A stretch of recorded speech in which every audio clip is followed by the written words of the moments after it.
بس عندي شغل كتير قوي، مضطر اقوم وماليش نصيب اشرب القهوه في بيتك، نشربها سوا في الطاحونه. اشوف وشك بخير يا ابونا.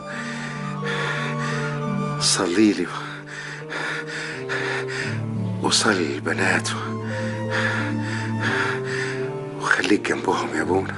ما تخافش على بناتك يا عم مليكه، ربنا هيحميهم ويديك طولة العمر كمان لحد ما تجوزهم يا رب يسوع المسيح.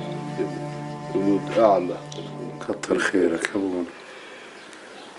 خد كمان يا عم مليكة القربانة دي، هتاكلها كلها، ما تسيبش منها ولا فتفوت، امسك بس ما تسيبهاش في الهوا لحسن تنشف، وانت ما عادلكش اسنان يا راجل يا عجوز.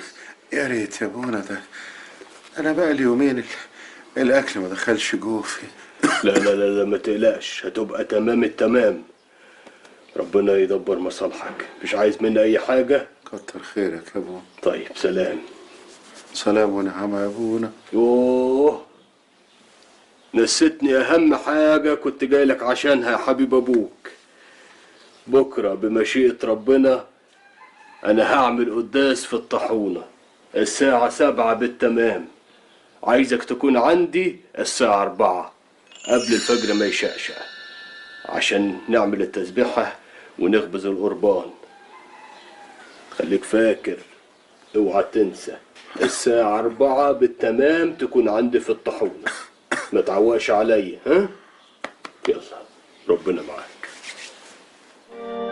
يا رب إلهي يسوع المسيح، اجعلني يا رب أهلا للسلوك في طريق القديسين. ثبتني على الإيمان القويم، واجعلني دائما يا رب لا أكترث بشهوات هذا العالم. استرني بظل جناحيك، احفظني وأعن ضعفي.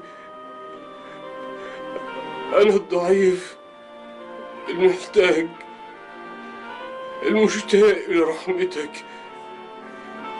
يا رب يسوع،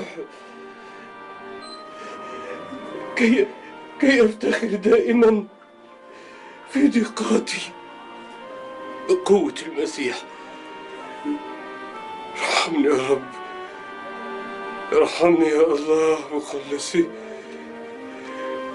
اللهم ارحمني أنا الخاطئ، اللهم ارحمني أنا الخاطئ، اللهم ارحمني.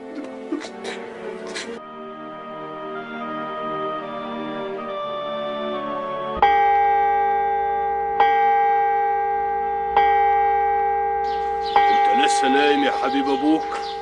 انا مش قلت لك تجيني الساعة 4 بالتمام؟ يلا قوم شاهل، انا مستنيك. خير يا بابا، عايز حاجة؟ عايز البس يا بنتي، لحسن انا كده هتاخر عليك. بس بالصليب يا بابا، انت ايه؟ ناولي لي بسرعه يا حبيبتي جلابيه، ناولي لي الجلابيه والجاكيته. الساعه بقت 4 ولو اتاخرت عليه هيزعل منك. كتر خيرك يا حبيبتي، كتر خيرك. بابا انت متأكد انك بخير يا بابا؟ ايوه يا حبيبتي، انا من ساعه ما اكلت القربانه وانا حاسس الحمد لله صحتي بقت زي البوم. الحمد لله، اشكرك وعلى فضلك يا رب. طب ناولي لي الجاكيت، هاتي لي الجاكيت. اشكرك وعلى فضلك يا رب. بابا الجاكيتة كتر خيرك يا بنتي. العصاية يا بابا، العصاية. كتر خيرك يا حبيبتي. اشكرك وعلى فضلك يا رب، اشكرك وعلى فضلك يا رب. يا سلام. البسي انت واختك وحصلونا على الطاحونه عشان تحضروا القداس معانا، ما تتاخروش عن الساعه 7.